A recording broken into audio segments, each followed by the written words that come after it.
Baik. Assalamualaikum warahmatullahi wabarakatuh. Awalan hayya bina nashkuru syukran katsiran ila Allah Ta'ala alladzi qad aqana rahmatan wa hidayatan hatta nastati'a an najtami'a fi hadzal makanil mubarak. Tsaniyan as-salatu wassalam ala Rasulillah alladzi qad hamalana minaz zulumati ilan nur au ila siratil mustaqim. Tsalitsan la ansa an ashkuru syukran katsiran ila uktina Fitriani SSM Hum wa ayyuhal hadirah. Pertama-tama mari kita ucapkan puja dan syukur kita kehadirat Allah Subhanahu wa taala yang telah memberikan kita rahmat dan hidayahnya sehingga kita mampu untuk bersama-sama berkumpul dalam room Zoom meeting kali ini guna mengadakan kajian yaitu dengan tema Al-Mar'atus Shalihah, mencapai kemuliaan tertinggi di bulan Ramadan bagi wanita. Kedua, salawat serta salam kita haturkan kepada junjungan kita Nabi Muhammad SAW yang telah membawa kita dari zaman yang gelap gulita menuju zaman yang terang benderang. Ketiga, tak lupa pula ucapan terima kasih kepada Kakanda Fitriani SSM Hum yang telah menerima undangan kami guna memberikan ilmu yang bermanfaat bagi wanita. Baiklah, mungkin akan kita mulai saja. Agenda kita yang pertama yaitu pembukaan. Marilah kita bersama-sama membuka acara kita dengan membaca basmalah. Bismillahirrahmanirrahim. Kemudian pembacaan ayat suci Al-Quran oleh Imawati Nurul Anisa, kepadanya dipersilahkan. Baik, Assalamualaikum warahmatullahi wabarakatuh. Terima kasih atas kesempatannya moderator. Saya akan membaca surah Al-Insyirah. A'udzubillahi minasyaitonirrajim. Bismillahirrahmanirrahim. Alam nasra laka sadrak wa wada'na anka wizrak allazi anqada zahrak wa rafa'na laka zikrak fa inna ma'al usri yusra inna ma'al usri yusra fa iza faraqta fanzab wa ila rabbuka farghab. Sadaqallahul azim. Baik, itulah tadi pembacaan ayat suci Al-Quran. Semoga yang membaca dan mendengarkan akan mendapat berkah. Kemudian kita lanjutkan kepada pemberian materi oleh Kakanda Fitriani. Mungkin ada PPT-nya yang mau di-share, Kak. Silahkan. Wait, tunggu sebentar.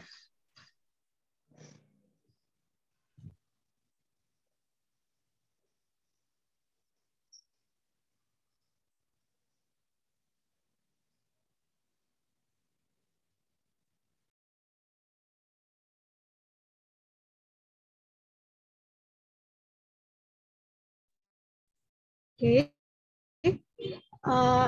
Screen-nya sudah tampil ya di device teman-teman? Sudah, Kak. Oke, bismillahirrahmanirrahim. Assalamualaikum warahmatullahi wabarakatuh. Waalaikumsalam warahmatullahi wabarakatuh. Innal hamdalillah nahmaduhu wa nasta'inuhu wa nastaghfiruh wa na'udzu billahi min syururi anfusina wa min sayyiati a'malina. May yahdihillahu fala mudilla lahu wa may yudlil fala hadiya lahu. Asyhadu an la ilaha illallah wa asyhadu anna Muhammadan abduhu wa rasuluh.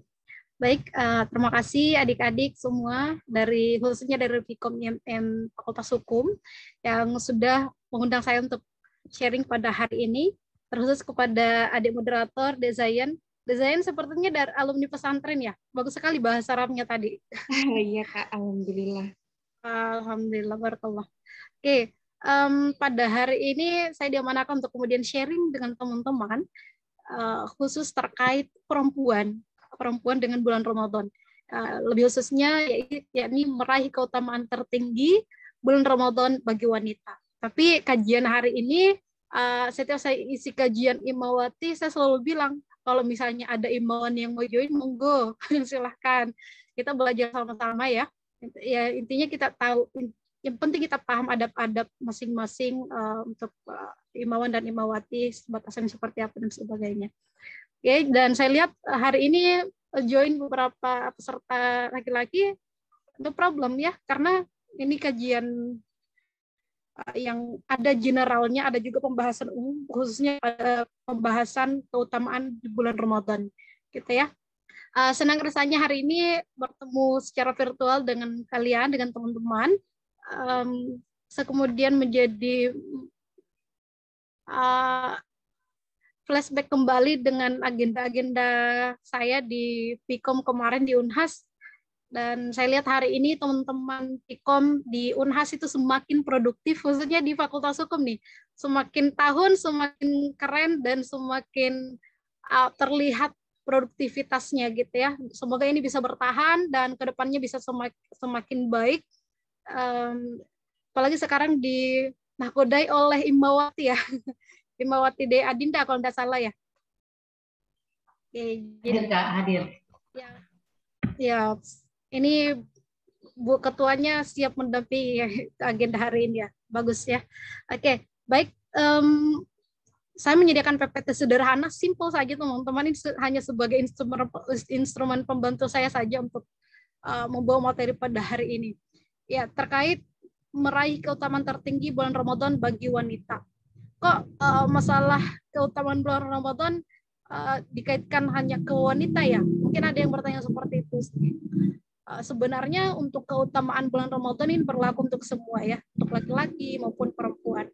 Tetapi mungkin ada hal-hal tertentu yang bisa jadi akan dialami oleh perempuan di bulan Ramadan, tapi tidak dialami oleh laki-laki, gitu ya. Begitupun mungkin sebaliknya. Jadi perlu adanya pembahasan khusus. Bagaimana sih sebenarnya perempuan bisa lebih memaksimalkan dirinya untuk bisa meraih keutamaan atau kemuliaan-kemuliaan yang ada di bulan Ramadan.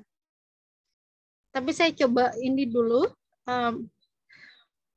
buka dengan 3 poin untuk pembahasan hari ini. Yang pertama, kita coba refresh kembali pengetahuan kita tentang Ramadan itu sendiri. Ini materi yang berulang sebenarnya untuk teman-teman, tapi dalam menuntut ilmu kita juga butuh murajaah ya. Zayaniyah murajaah, kita butuh untuk mengulang kembali apa yang sudah pernah kita ketahui, karena kita bukan Imam Syafi'i yang kemudian hafalannya begitu kuat.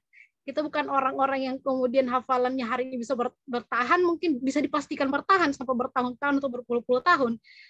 Kita ini adalah generasi sekarang yang mungkin banyak lupanya ya, walau alam, tapi memang realitanya generasi sekarang bisa jadi akan banyak lupanya gitu ya kalau tidak diulang-ulang ilmunya.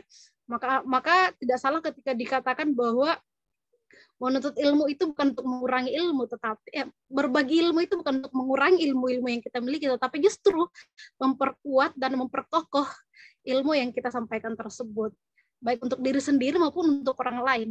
Nah, makanya jangan bosan nih ketika kita bahas kembali tentang apa sih itu Ramadan. Kemudian yang kedua, bagaimana keutamaan Ramadan itu sendiri. Ini pembahasan general untuk teman-teman dari kalangan Hawa maupun kalangan Adam. Kemudian yang terakhir adalah bagaimana sih, yang paling inti, bagaimana sih kekhususan wanita di dalam bulan Ramadan. Apa sih yang spesial dengan wanita di bulan Ramadan, atau apa yang membedakan wanita dengan kaum laki-laki di bulan Ramadan, kok ada pembahasan khusus hari ini. Itu yang menjadi inti di poin ketiga. Nah, kita coba lanjut ke yang pertama. Nah, apa sih itu bulan Ramadan? Teman-teman, karena saya dari bahasa ya, jadi saya suka mengulik satu kata dari asal katanya dan sejarah-sejarah katanya gitu ya. Kalau merujuk di salah satu tulisan ilmiah teman-teman, yang berjudul Keutamaan Bulan Ramadan, di dalamnya dibahas terkait apa sih itu bulan Ramadan, asal katanya dari mana. Nah, kalau referensi yang saya tampilkan hari ini ada 2. Yang pertama, menurut Abdurrahman Ahmad Syirbuni. yang mengatakan bahwa bulan bukan bulan Ramadan ya, tapi kata Ramadan, kata Ramadan itu atau Ramadan itu berasal dari kata Ramadan itu sendiri yang mempunyai makna batu-batu yang panas. Nah, ini mungkin kita keluar dari definisi Ramadan yang kita ketahui selama ini ya. Kita coba ulik nih dari asal katanya itu dari mana. Jadi artinya batu-batu yang panas, yaitu keadaan batu-batu di padang pasir yang panas di Mekah. Kalau kita mendengar batu-batu panas, kemudian kita mengingat Mekah, ya pasti kita akan teringat dengan suasana padang pasir yang begitu panas. Mungkin teman-teman yang pernah ke Timur Tengah akan lebih merasakan ya. Kalau saya masih mengintai, masih membayangkan panasnya seperti apa. Kenapa sih ini asal katanya dari Ramadan? Kalau kita kaji keterkaitannya, karena orang yang berpuasa di bulan Ramadan itu khususnya di Timur Tengah, di negara-negara Arab itu berpuasa dalam keadaan cuaca panas, sehingga dianggap bahwa batu-batu pun ikut panas waktu itu gitu ya. Ini asal muasalnya kenapa Ramadan diartikan sebagai batu-batu yang panas, itu makna yang pertama. Kemudian yang kedua dari Quraisy Shihab yang mengatakan bahwa Ramadan ini terambil atau diambil dari kata irmado. Irmado itu artinya membakar atau mengasah, teman-teman. Nah, kenapa disebut sebagai kata membakar atau mengasah? Karena pada bulan Ramadan ini dosa-dosa kita kemungkinan besar atau besar peluang untuk kemudian dihapuskan atau pupus, bahkan diistilahkan dengan habis terbakar gitu ya. Karena amalan-amalan kita sendiri atau kesadaran-kesadaran yang kita bangun selama bulan Ramadan. Kemudian kenapa mengasah? Karena ini bisa mengasah jiwa manusia selama melaksanakan ibadah-ibadah di bulan Ramadan. Ini kalau dua definisi, kalau kita rujuk dari asal katanya, teman-teman. Tapi kalau kita merujuk pada definisi yang general, yang mungkin pernah kita dengar, sering kita dengar dari dulu sampai sekarang, ini dirujuk dari tulisannya Nafis pada tahun 2015, kata puasa dalam bahasa Arab itu biasanya disebut dengan siam atau saum ya. Ini keduanya merupakan bentuk masdar. Kalau dalam bahasa Arab, teman-teman, ada istilah masdar ya.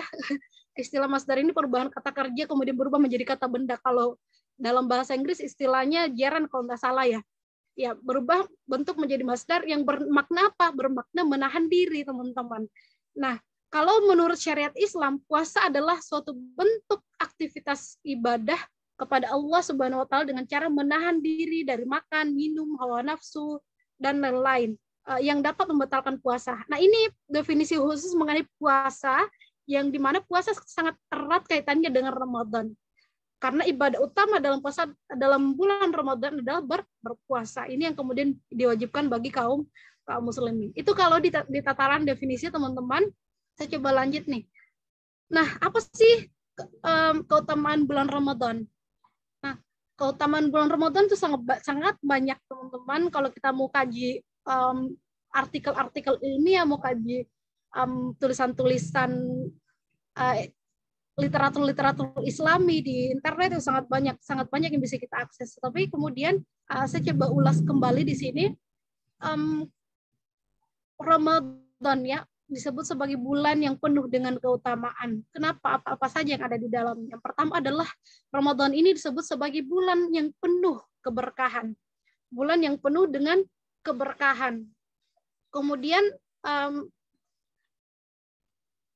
bulan Ramadan ini adalah bulan penghapus dosa dan pengabul doa.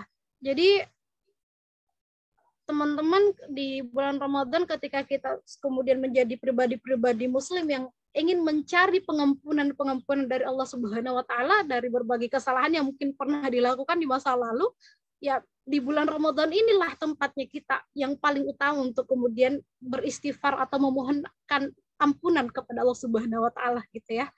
Kemudian ketika kita memiliki banyak hajat, harapan, teman-teman, di bulan Ramadan ini juga kita kemudian diberi kesempatan atau peluang yang besar untuk kemudian berdoa. Karena dikabulkannya doa kita itu juga akan jauh lebih besar peluangnya. Jadi teman-teman yang misalnya punya target nih, teman-teman mahasiswa ya biasanya punya target tahunan atau istilahnya resolusi tahunan gitu ya. Bisa ada yang punya impian tahun ini ingin keluar negeri misalnya, atau misalnya punya impian besar yang lain.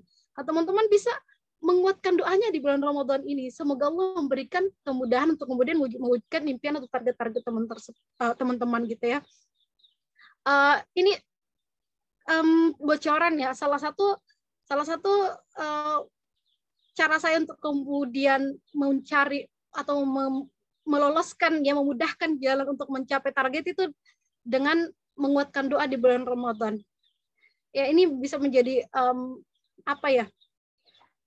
kesempatan besar, kesempatan emas buat kita untuk menguatkan doa. Ya, kalau misalnya teman-teman khususnya yang perempuan masih bisa untuk beribadah, sholat dan puasa di bulan Ramadan, bisa ditambahkan dengan sholat tahajud, sholat malam, kemudian ditambahkan dengan doa-doanya. Kalau ada targetnya bisa diselipkan ke doanya di sholat malamnya. Insya Allah itu akan bagaimana ya? Saya tidak tahu ini bahasa sederhana, bahasa umum saja ya. Ketika kita kemudian menguatkan doa di bulan Ramadan, maka kita akan rasakan sendiri impact-nya gitu teman-teman ya. Kalau kita betul-betul sungguh-sungguh ya, dan kita rutinkan di bulan Ramadan, kita akan rasakan dampaknya. Teman-teman bisa coba, masih tersisa beberapa hari di bulan Ramadan ini, silakan bangun sholat tahajud tiap malam, sholat malam setiap malam, dan perkuat doa-doanya gitu ya, karena memang disebutkan dalam salah satu referensi yang menggambarkan hadis, menyebutkan hadis Rasulullah bahwa di bulan Ramadan itu akan lebih besar peluang untuk dikabulkannya doa-doa gitu ya. Nah ini sebentar teman-teman. Ya, ini menurut hadis riwayat At-Tabarani, bunyinya adalah telah datang kepadamu bulan Ramadan, bulan keberkahan. Allah mengunjungimu pada bulan ini dengan menurunkan rahmat, menghapuskan dosa-dosa, dan mengabulkan doa. Ini jelas disebutkan dalam hadis ini, teman-teman. Jadi apa yang saya sampaikan atau apa yang saya tampilkan di slide tadi itu bukan tanpa dasar, tapi merujuk kepada sumber hukum Islam gitu, teman-teman ya. Nah, kemudian yang ketiga, apa sih keutamaan di bulan Ramadan bagi orang-orang yang berpuasa? Nah, katanya pada bulan Ramadan, aroma mulut orang-orang yang berpuasa itu, teman-teman yang berpuasa hari ini, aroma mulutnya jauh lebih harum dibandingkan dengan aroma kasturi. Aroma kasturi ini terkenal harum ya dalam sejarah Islam ya, terkenal sangat harum. Dan aroma mulutnya orang-orang berpuasa ini di sisi Allah Subhanahu wa taala itu jauh lebih harum dari kasturi itu sendiri. Jadi tapi jangan bayangkan aroma mulut yang aslinya ya di sisi manusia, itu kan beda ya. Yang kita cari di sisi Allah Subhanahu wa taala gimana sih? Ya ya di sisi Allah Subhanahu wa taala jauh lebih harum. Artinya ada hal spesial tersendiri yang diberikan kepada orang-orang berpuasa dari sisi Allah Subhanahu wa taala gitu ya. Kemudian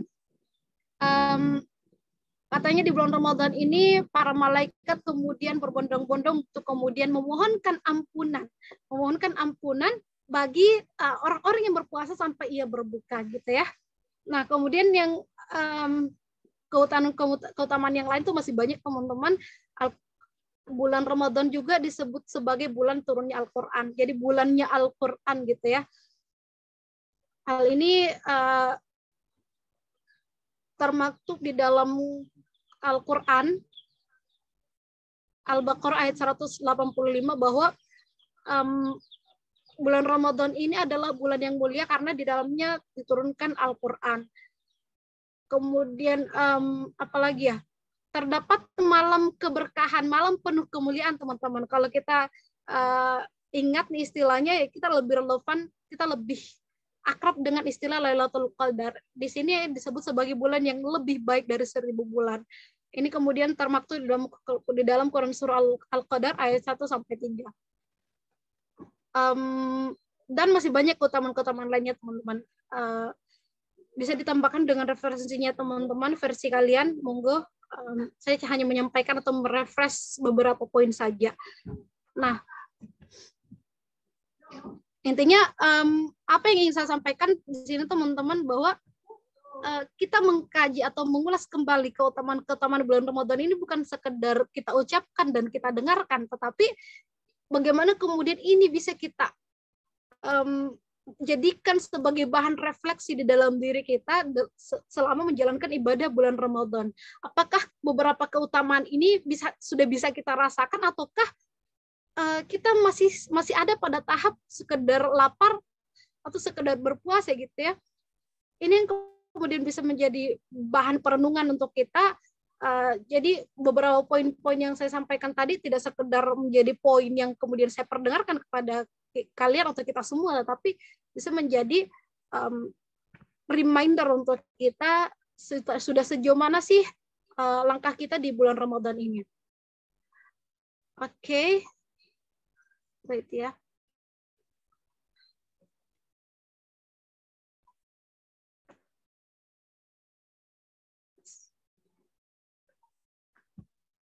Tunggu saya tampilkan kembali screen-nya.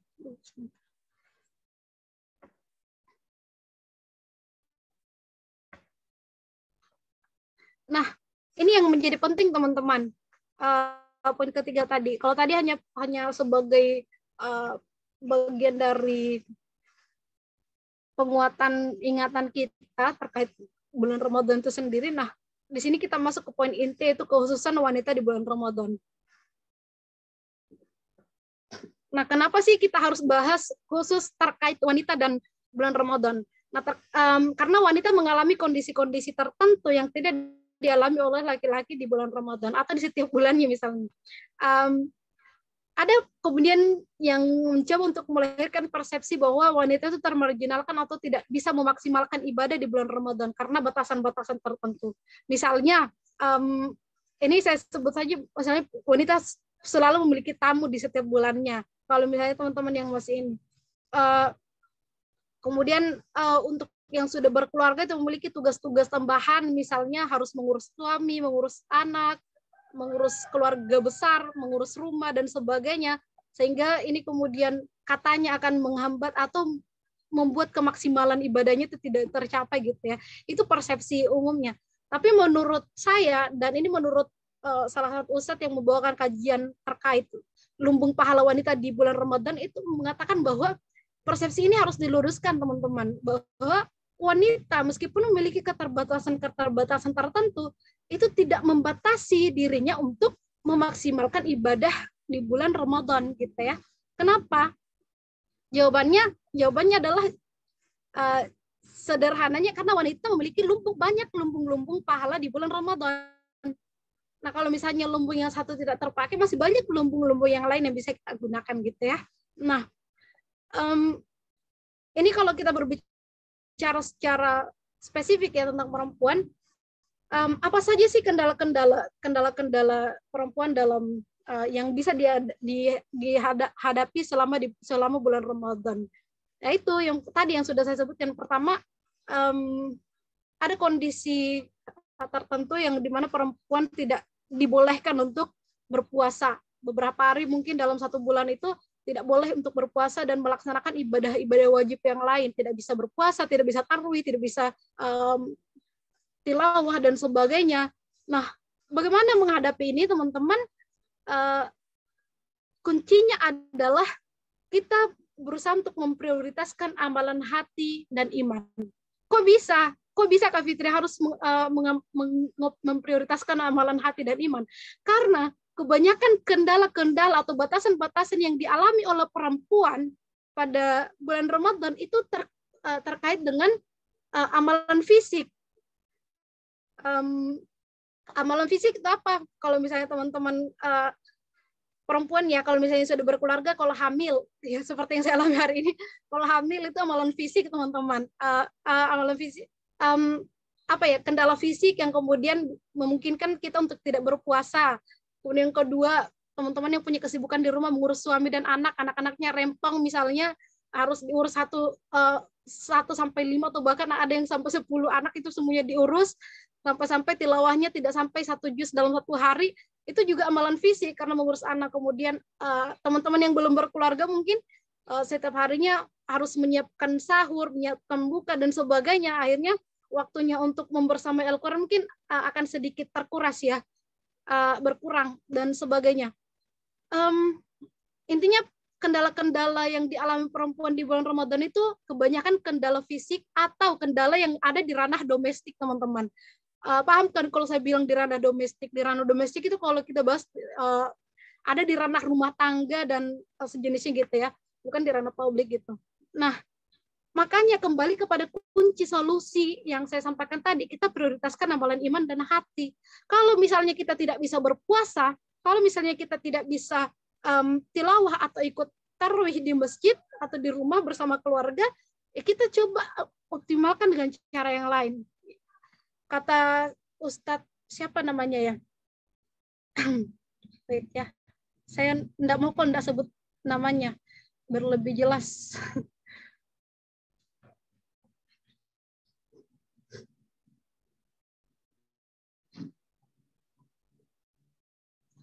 Kata Ustadz Muhammad Nurul Zikri ya, dia mengatakan bahwa kalaupun perempuan memiliki batasan-batasan tertentu di dalam bulan Ramadan, tetapi kita masih punya peluang untuk kemudian menguatkan iman dan ihtisaban. 2 poin itu, menguatkan iman dan ihtisaban, melaksanakan sesuatu dengan prinsip iman dan dengan ihtisaban. Yang pertama adalah misalnya kita kalau kita hanya bisa memasak misalnya, ya kita memasak dengan keimanan kita dengan keyakinan bahwa dengan memasak ini kita bisa membantu orang-orang yang berpuasa misalnya, bisa menguatkan ibadah-ibadah orang yang sedang berpuasa atau yang kita siapkan makanan tersebut, kemudian kita tambahkan dengan ihtisaban atau ada harapan di baliknya. Harapan apa?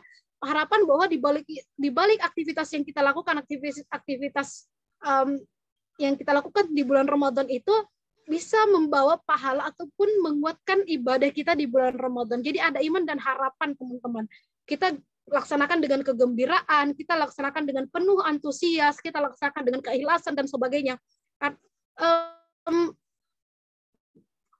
Ketika amalan ini kemudian bisa kita optimalkan, maka peluang kita untuk kemudian mendapatkan kebaikan di bulan Ramadan, kemudian di bulan Ramadan ini juga akan terbuka gitu ya, akan besar kemungkinannya untuk terbuka juga. Karena kalaupun misalnya tarawih kita misalnya, kalau yang perempuan tarawihnya laki-laki misalnya bisa sampai banyak rakaat, tapi kalau kita perempuan karena punya tugas tertentu akhirnya hanya bisa sampai beberapa rakaat, itu tidak bisa menjamin bahwa yang punya laki-laki yang punya sholat sampai banyak rakaat itu lebih utama daripada kita yang sedikit rakaat.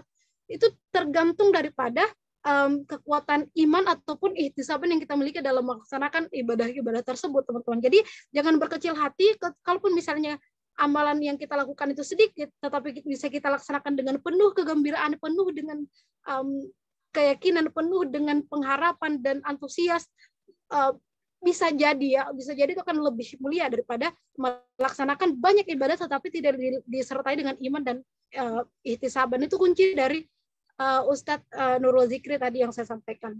Nah, kalau merujuk kepada apa yang disampaikan oleh Al-Imam atau Ibnu Attar yang memiliki kitab terkait ahkamun nisa atau hukum-hukum wanita yang berkaitan dengan kewanitaan, bahwa dia mengatakan bahwa hukum bagi laki-laki dan wanita sama saja dalam hal amalan hati, teman-teman.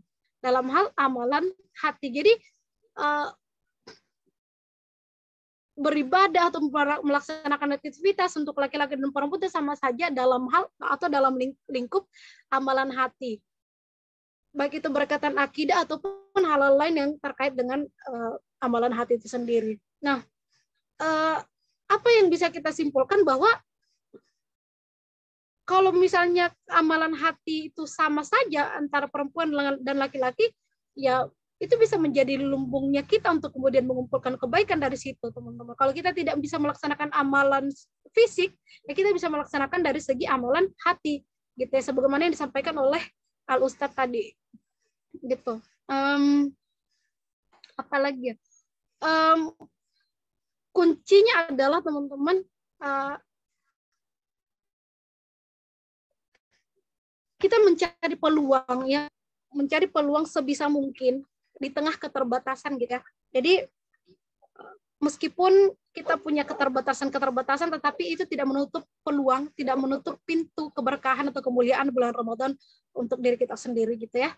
Nah, terakhir mungkin teman-teman, ini sebagai bahan motivasi untuk kita dalam melaksanakan ibadah puasa di bulan Ramadan ini, untuk teman-teman perempuan maupun laki-laki bisa diterapkan juga bahwa di dalam ibadah puasa yang kita lakukan hari ini, ibadah puasa yang kita lakukan di setiap tahunnya di bulan Ramadan itu memiliki hikmah. Kalau menurut tulisan Kiai Haji Khalil Nafis LC PhD yang berjudul Menyingkap Tabir Bulan Ramadan, ada 7 hikmah ibadah puasa yang bisa kita jadikan bahan refleksi. Yang pertama adalah bahwa puasa itu dapat mensucikan jiwa untuk selalu taat kepada perintah Allah Subhanahu wa taala dan menjauhi larangannya, gitu ya. Yang kedua, puasa dapat menjaga dan mengobati penyakit raga dan jiwa, tetapi lebih utama adalah terapi untuk kesehatan jiwa. Yang ketiga, puasa dapat melatih keuletan, kegigihan, dan yang paling inti adalah kesabaran. Yang keempat, ibadah puasa telah terbukti sebagai terapi untuk membendung gejolak syahwat dan mengendalikannya. Kelima, puasa dapat mengasah rasa syukur dan merasakan betapa berharganya karunia dan nikmatnya. Yang keenam, puasa yang berlaku umum kepada semua umat Islam dapat menjadi pelajaran penting betapa semuanya dapat merasakan kemiskinan dan kekurangan dalam waktu tertentu, meskipun di antara orang-orang yang berpuasa itu adalah orang-orang yang berkecukupan. Dan yang terakhir adalah hikmah yang bisa kita dapat dari ibadah puasa, bahwa puasa dapat mengangkat derajat manusia menuju ketakwaan yang sejati. Sekian materi yang bisa saya sampaikan kepada teman-teman. Semoga ada hikmah yang bisa kita dapatkan, ada poin yang bisa kita petik, dan saya harapkan kita bisa melanjutkan di sesi diskusi. Saya kembalikan kepada Dezayan selaku moderator. Wallahu a'lam bishawab. Assalamualaikum warahmatullahi wabarakatuh. Waalaikumsalam warahmatullahi wabarakatuh. Baik Kak, terima kasih. Ya teman-teman sekalian, sangat menarik pemaparan materi dari Kak Fitriani, membuka kembali, merefresh kembali ingatan kita ataupun pelajaran kita yang dahulu mengenai Ramadan, juga menambah ilmu kita mengenai keutamaan wanita di bulan Ramadan. Apa yang saya paling deep banget Kak gitu, yaitu mengenai wanita memiliki banyak lumbung pahala di bulan Ramadan. Jadi itu juga mungkin salah satu kegelisahan teman-teman di sini, bahwa kita sebagai wanita memiliki banyak halangan Kak di bulan Ramadan, baik itu tamu tadi yang datang setiap bulan, kemudian juga banyak amalan-amalan fisik dan domestik yang memang kita sebagai wanita harus lakukan. Kemudian juga mengenai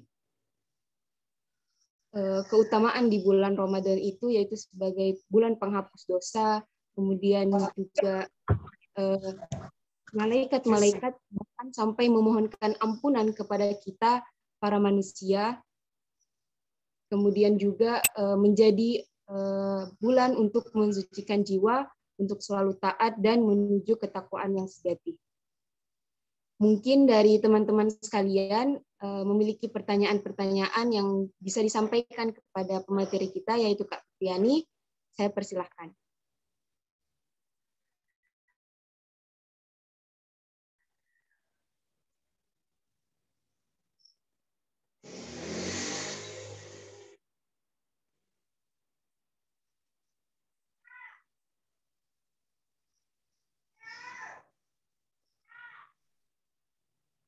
Izin bertanya, moderator. Iya Kak, silahkan. Baik, terima kasih atas kesempatannya. Pertama-tama saya mau berterima kasih dulu kepada Kak Fitri karena bersedia mengisi kajiannya Fikom IMM Fakultas Hukum Unhas pada kesempatan hari ini. Walaupun di kondisinya beliau saat ini memang kalau saya bilang cukup banyak tantangannya Kak. Apalagi yang pertama, seperti yang telah dikatakan Kak Fitri tadi, ada banyak yang harus diurus, apalagi kalau perempuan yang sudah terikat oleh ikatan keluarga. Nah, semoga kita doakan teman-teman, semoga calon adik bayi. Bisa kita lihat nanti, semoga persalinannya lancar. Jadi seperti ini Kak, terkait dengan pembahasannya tadi, ini kan berbicara tentang kemuliaan perempuan, meraih kemuliaan di bulan Ramadan untuk perempuan. Nah biasanya kan Kak berbicara tentang tamu, awalnya kita ini pas bulan Ramadan semangat sekali, semangat dalam semua melakukan apa yang berhadiah pahala untuk kita. Pada saat ketemu tamunya kita, nah itu agak turun semangatnya Kak. Setelah selesai tamunya, kita memulai lagi dengan semangat yang kemarin, itu kalau mau dibilang kadarnya agak menurun sedikit Kak. Nah menurutnya Kak Fitri, bagaimana caranya itu Kak mengembalikan semangat-semangat itu, apa tips dan triknya menurut Kak? Apalagi ini kan bulan Ramadan yang memang jarang kita dapatkan, dan tidak semua orang beruntung mendapatkan bulan ini. Ya mungkin itu saja Kak. Terima kasih moderator.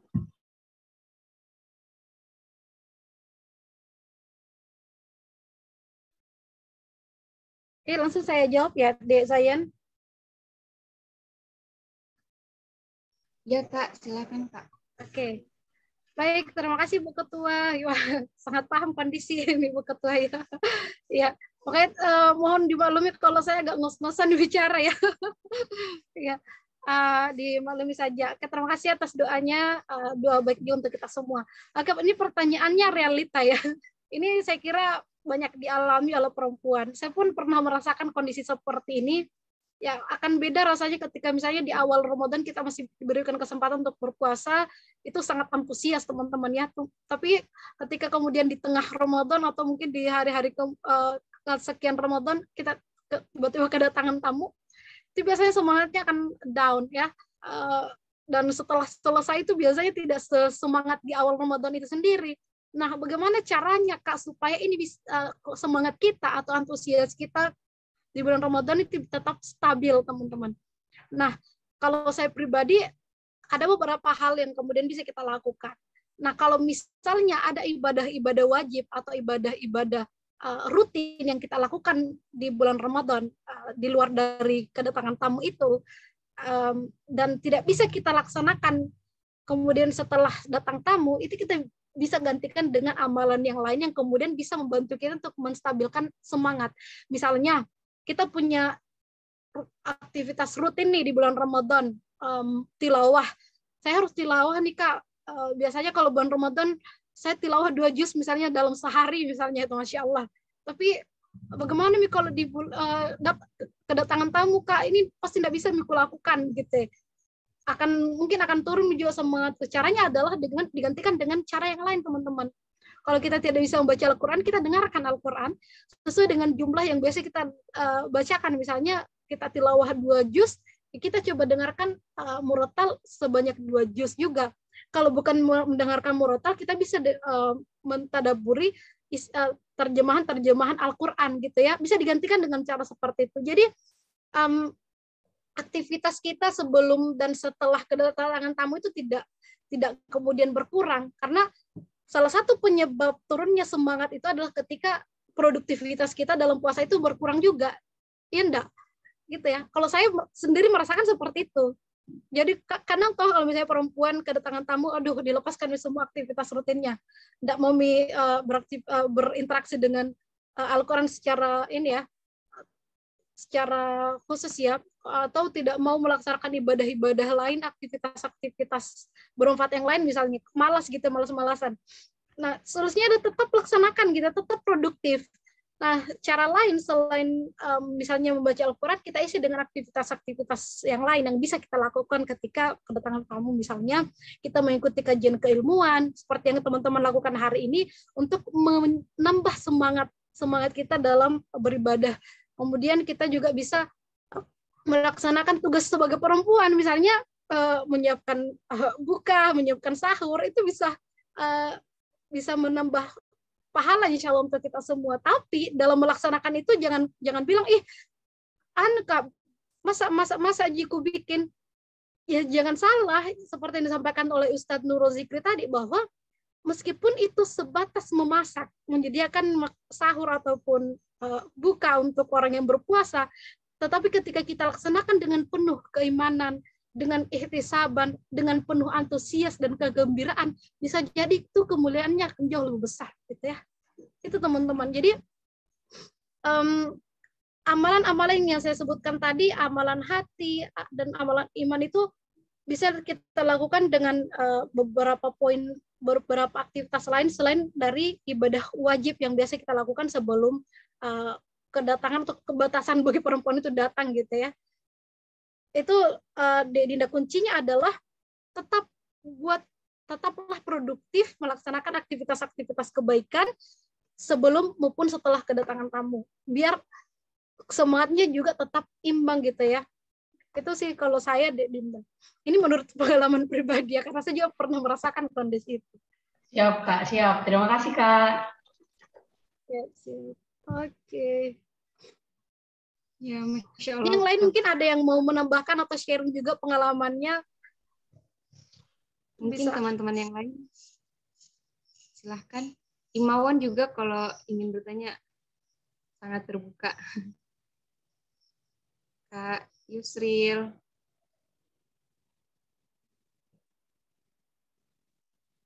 Teman-teman Imawati yang lain, ayo silahkan. Izin bertanya, moderator.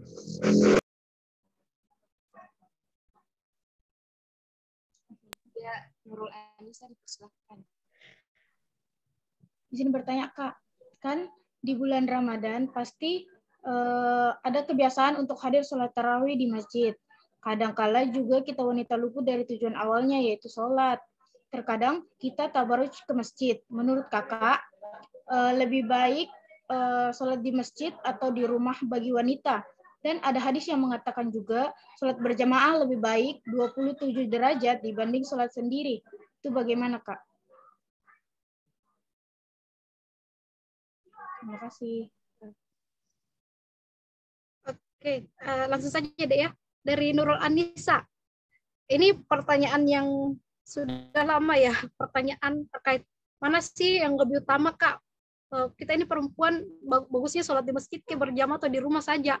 Nah, kalau kita mengulik sejarah dulu ya, seingat kajian yang pernah saya lakukan, memang dulu itu perempuan lebih diutamakan di rumah karena banyak ancaman-ancaman dari luar ya, ancaman eksternal yang kemudian dialami oleh wanita-wanita muslimah atau muslimah pada masa dulu ya. Tapi kalau kita bandingkan hari ini teman-teman, mungkin kita lebih safe gitu ya kalau misalnya keluar melaksanakan ibadah di masjid. Nah, tidak ada larangan khusus sebenarnya untuk kita untuk ikut berjamaah di masjid, monggo, karena ya selain dari kondisi keamanannya, ada juga orang-orang tertentu, perempuan tertentu yang kemudian merasakan kehusyuan yang jauh lebih besar ketika mengikuti ibadah berjamaah di masjid, gitu ya. Tetapi kalau dibilang keutamaan yang lebih ini, kalau misalnya melihat kondisi, membaca konteks, kita lebih amannya di rumah ya, monggo silakan laksanakan di rumah. Karena di rumah pun kita bisa melaksanakan salat berjamaah dengan keluarga. Tapi kalau misalnya kita sendiri di rumah dan tetap ingin ikut merasakan berkah salat berjamaah, ya silakan ke masjid. Selama kita bisa menjamin bahwa kondisi kita sendiri atau kondisi di sekitarnya kita itu bisa menjaga marwahnya kita sebagai perempuan, gitu ya. Itu sih singkatnya Dek Nurul Anissa. Jadi dua-duanya boleh dilaksanakan. Monggo kalau mau ke masjid boleh, di rumah boleh juga. Gitu ya.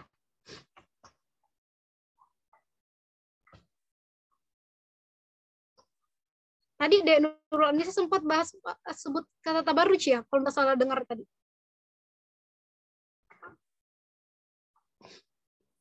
Iya, Kak. Oh iya. Kalau masalah tabarruj ini salah satu larangan untuk perempuan ya, salah satu reminder untuk kita perempuan, untuk imawati. Tabarruj itu apa sih sebenarnya? Tabarruj itu ketika kita berpenampilan berlebih-lebihan, berhias berlebih-lebihan, yang mungkin ingin mendapatkan something dari luar, gitu ya. Kita ingin kemudian dipuji ataupun terlihat lebih cantik mungkin karena perempuan ya. perempuan kan kalau istilahnya dalam bahasa Arab bisa disebut sebagai mar'atun ya, mar'atun atau wanita atau perempuan. Dan ini dekat sekali katanya dengan cermin. Cermin itu mir'atun ya. Cermin itu mir'atun bahasa Arabnya. Jadi mar'atun dengan mir'atun itu beda-beda tipis gitu ya. Makanya kalau orang bahasa mencoba untuk menganalisis secara simpel kenapa perempuan suka bercermin, suka berdandan, suka berhias itu karena memang asal katanya dari bahasa Arab itu mirip, beda-beda tipis ya. Itu katanya kalau kita ini. Tapi ya itu memang nalurnya perempuan ya, suka berdandan, suka berhias. Tapi ada batasannya. Apapun, anything di dalam Islam itu kalau berlebihan itu dilarang. Bukan hanya masalah berdandan atau berhias, tapi juga dalam hal-hal yang lain. Cobalah kita melaksanakan sesuatu atau melakukan sesuatu sesuai dengan kadarnya. Jangan sampai saya bilang yang berdandan berlebihan, jadi tidak mau membersihkan diri, tidak mau menghias diri, bukan itu maksudnya, tetapi percantiklah diri kalian sesuai porsinya gitu ya. Jangan misalnya kalian kalau mau ke masjid, ada tuh kalau misalnya tiap tahun pasti perempuan banyak yang beli mukena baru ya, beli mukena baru katanya untuk ini supaya lebih semangat katanya beribadah sholat gitu ya di masjid berjamaah. Itu enggak apa-apa sebenarnya, tapi jangan itu yang dijadikan sebagai tolak ukurnya kita untuk kemudian menjadi lebih semangat dalam beribadah, karena meskipun kita pakai alat sholat yang lama tetapi bersih, kemudian memenuhi syarat, ya why not, bisa dipakai kembali. Tapi kalau misalnya kita mau beli alat sholat yang penuh dengan hiasan, yang ada banyak manik-maniknya dan sebagainya, karena mau dibilang, wih keren kita wah up to date kininya, OOTD sholatnya istilah kalau orang bahasa ini ya orang sekarang ya, keren kita wah alat sholatnya, keren kesajadahnya dan sebagainya, berarti ada something di situ, ada hal-hal lain selain dari tujuan ibadah tak gitu. Nah itu yang perlu kita hindari teman-teman. Kemudian ada mungkin perempuan yang mau berdandan berlebih-lebihan ketika ke masjid, lebih baik itu dihindari. Kembali kepada tujuan utama bahwa kita ke masjid kemudian untuk mendapatkan keberkahan, untuk mendapatkan pahala dengan mengikuti sholat berjamaah atau melaksanakan ibadah-ibadah yang ada di Baitullah, di dalam rumah Allah tersebut gitu ya. Jadi kuncinya kalau misalnya kita bertabar, kalau misalnya pertanyaannya kalau ada perempuan yang bertabarruj baiknya di rumah atau di masjid, ya kalau saya lebih baik di rumah. Perbaiki dulu, hindari dulu penampilan yang berlebihan, biasa-biasa saja, sesuai kadarnya saja, kemudian ke masjid supaya menghindari ancaman-ancaman dari luar. Yang dihindari oleh perempuan di masa dulu itu adalah ancaman dari luar. Nah kalau hari ini kan mungkin sudah minim ya, enggak sebahaya dulu. Tapi justru kita yang kemudian mencoba untuk menghadirkan dengan cara berpenampilan yang berlebihan. Ini bisa menarik mata-mata orang-orang yang berlaku buruk di luar sana atau berniat buruk di luar sana, gitu ya. So baca konteks dan jadilah wanita-wanita yang berpenampilan dengan seadanya, sesuai porsinya atau kadarnya, gitu ya. Kira itu deh Nurul. Baik Kak, terima kasih Kak atas jawabannya. Siap. Masya Allah, terima kasih Kak pencerahannya. Mungkin kesempatan lagi untuk teman-teman Imawan, jika ada. Siapa tahu ada sesuatu yang mengganjal begitu mengenai wanita Imawati atau yang teman-teman yang lain. Ya mungkin ada nasihat-nasihat khusus dari teman-teman Imawan untuk Imawati, monggo silakan. Bisa Kak, bisa.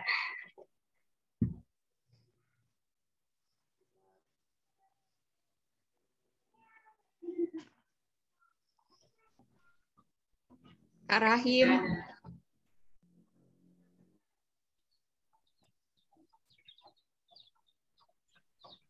Yusril. Ada ketua doanya ya, ternyata Abdul Rahim. Dinda Rahim. Siap Kak. Bagaimana kabar? Alhamdulillah, baik deh. Bisa dikasih tahu pencerahan ini untuk adik-adik Imawati, Pak Ketua. Tidak berkompeten ke saya untuk memberikan arahan Imawati Kak. Kita jadi cocok memang. Ya, ini adik-adik, ini ada imbauan dari Imawati. Terus, saya suka sekali sampaikan bahwa kita bahas masalah khusus terkait perempuan bukan berarti untuk meniadakan laki-laki atau meminggirkan posisi laki-laki, bukan seperti itu. Tetapi saya pernah tulis di feed Instagramnya saya, teman-teman bisa bisa cek. Saya sampaikan seperti ini, bahwa perempuan membincang eksistensinya bukan untuk menyediakan posisi laki-laki, tapi untuk menyelami dan memperjuangkan posisi dan tugasnya sendiri. Sejatinya perempuan dan laki-laki menghebatkan diri bukan untuk saling meniadakan, melainkan untuk saling menyokong dalam membangun peradaban. Jadi teman-teman,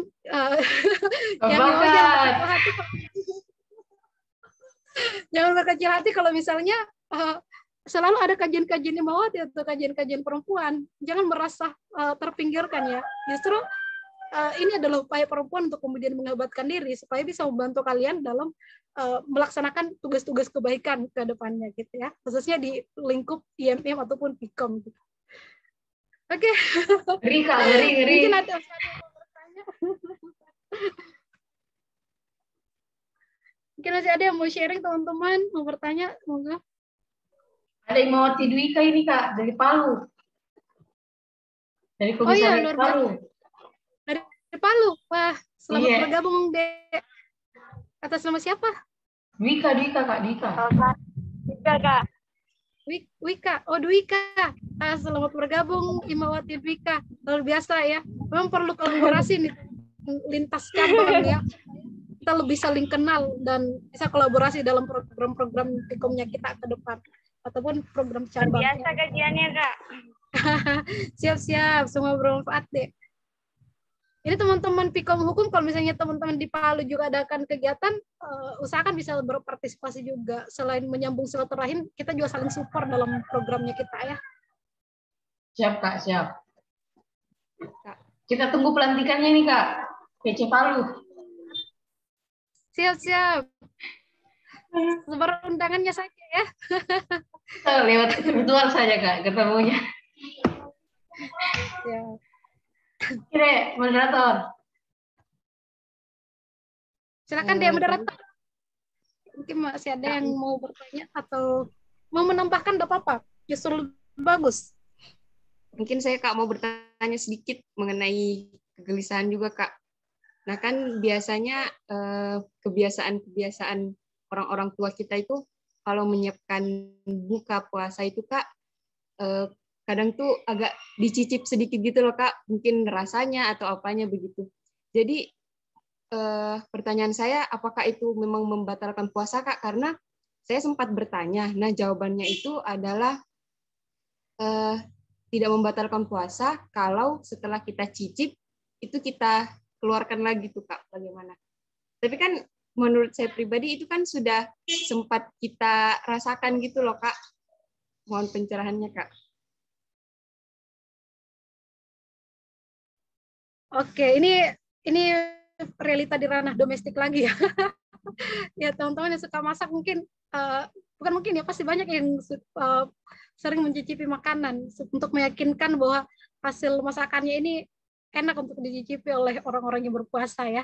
Nah kalau kasus ini sebenarnya saya merujuk kepada penjelasan MUI, Ketua Bidang MUI di bidang dakwah dan ukhuwah. Ini yang saya kutip tulisannya tadi, Kiai Haji Khalil Nafis, katanya mencicipi masakan saat puasa itu hukumnya mubah. Jadi tidak sampai membatalkan puasa. Detailnya beliau mengatakan seperti ini. Mencicipi itu hukumnya tidak membatalkan, tetapi khawatir untuk tertelan pasti membatalkan. Jadi setelah dicicipi silakan teman-teman langsung dimuntahkan. Saya coba sederhanakan ungkapannya beliau. Jadi ketika kita mencicipi makanan itu tidak apa-apa, silahkan, tetapi jangan sampai tertelan ya. Ketika tertelan otomatis sudah pasti batal ya teman-teman. Kita coba cicipi saja di bagian lidah, kan yang bisa membantu kita untuk merasakan itu bagian lidah itu bisa ya, sudah bisa kita ini. Tapi setelah itu langsung kita muntahkan, jangan disengaja ditahan di dalam kemudian ada modus-modus menelan sedikit ya. Itu pasti batal ya teman-teman. Jadi jawabannya boleh, itu menurut pernyataan dari Kiai Haji Khalil Nafis tadi dari MUI. Saya tidak tahu belum masih menjabat saat sekarang atau sudah tidak ya. Tapi ini saya coba cari kutipan pernyataannya beliau sebagai landasan. Biar saya tidak bicara tanpa dasar ya. Itu sih, Dek. Walau alam bisawab.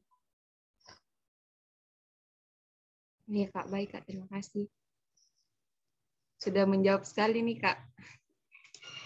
Ya kalau masak sebentar boleh lah dicicipi, tapi jangan sampai ditelan ya. Jangan sampai cicip sampai 1 piring Kak, Dik. Betul, betul. Emang bisa telan Kak? Karena lagi nggak puasa. Oh ya boleh. Kalau udah puasa sepuasnya lah boleh. Dicicipi sampai dimakan boleh.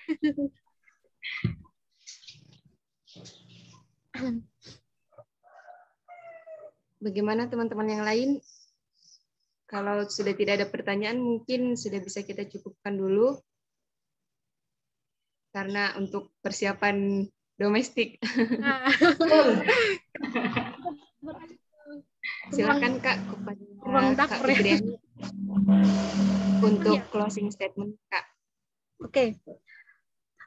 Singkat yang ingin saya sampaikan teman-teman bahwa jangan berkecil hati dengan batasan-batasan yang kita dapatkan sebagai wanita ataupun muslimah selama bulan Ramadan, karena masih banyak lumbung-lumbung pahala yang lain yang bisa kita gunakan.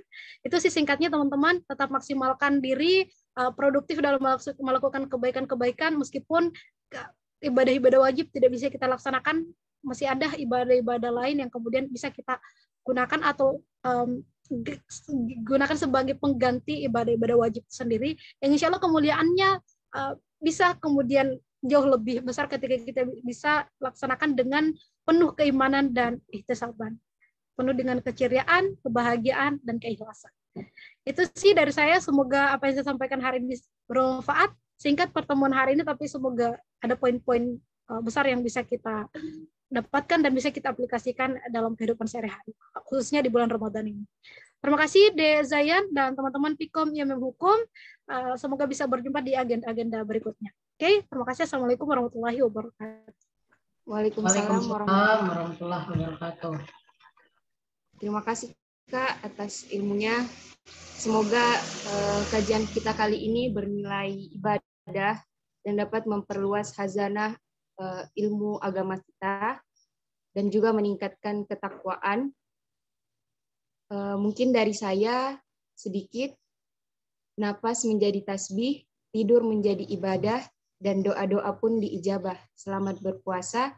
Billahi fi sabilil haq, fastabiqul khairat. Wassalamualaikum warahmatullahi wabarakatuh. Waalaikumsalam warahmatullahi wabarakatuh. Sesi foto bersama dulu Kak. Foto bersama dulu. Oke, on cam yang masih stay, silakan dulu monitor deh untuk dokumentasinya. Baik Kak. Bergaya Kak. Oke, 1, 2, 3. Oke. Lagi Kak, lagi ya. 3 ya. Ya, Nur Amalia, Aris. Tahun ke mungkin yang masih stay di room. Ya. Kak, 1, 2, 3. Oke, sudah Kak. Oke. Makasih banyak Kak Fitri. Sehat-sehat Kak, salam bersama keluarga. Ini beraktif Amel. On cam. Halo Amel. Ulangi tahu foto 1 kali dulu Nurul. Baru on cam Amel. Ulang dulu. Ya oke, boleh lah. Ya. 1, 2, 3. Udah. Oke, makasih Kak. Oke. Dari meeting ya, Dek. Thank you. Thank you. Ada sertifikat Kak dari Pikom. Wah, total ini Pikom. Ya Allah. Nggak ditampilkan ya semua moderator. Ya, santai saja, santai. Iya Kak. Iya, ada Kak, ada. Selamat Kak, terima kasih. Kenang-kenangan. Terima kasih deh, saya izin leave meeting ya. Siap Kak. Semoga bisa bersua lagi Kak di kegiatan selanjutnya. Amin. Iya, makasih Kak. Oke, sukses Bunda Himawati. Halo Amel, di mana kok Amel? Di Makassar.